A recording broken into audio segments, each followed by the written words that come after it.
Saudara, terima kasih Anda masih bersama kami dalam Kompas Aceh. Sejumlah relawan membersihkan sampah sisa penonton di Stadion Haji di Murtala, Banda Aceh pada Kamis pagi. Aksi itu dilakukan sukarela tanpa bayaran setiap harinya usai laga sepak bola pada PON ke-21 di wilayah Aceh.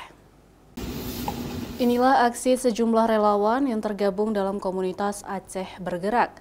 Mereka dengan sukarela membersihkan stadion setiap harinya usai laga sepak bola pada Pekan Olahraga Nasional ke-21 di wilayah Aceh. Relawan ini umumnya membersihkan kawasan tribun penonton yang dipenuhi berbagai jenis sampah sisa makanan penonton. Selain di stadion, aksi Aceh Bergerak juga menyasar sejumlah venue PON lainnya yang ada di wilayah Aceh. Kegiatan tersebut telah dilakukan sejak tanggal 8 September beberapa hari lalu dan akan terus bergerak hingga event olahraga akbar nasional ini berakhir.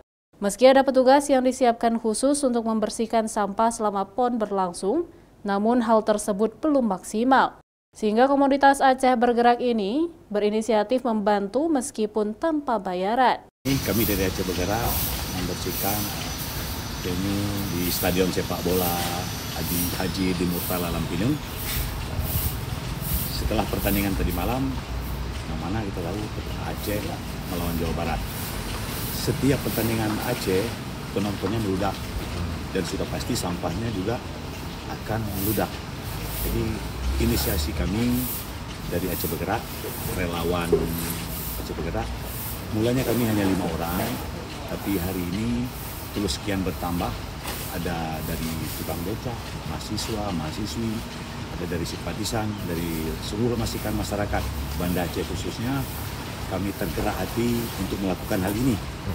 Relawan Aceh Bergerak juga berharap aksi memanusiakan manusia ini juga bisa dilakukan oleh berbagai pihak lainnya dikarenakan terbatasnya petugas dalam membersihkan sampah di seluruh venue yang ada di Aceh.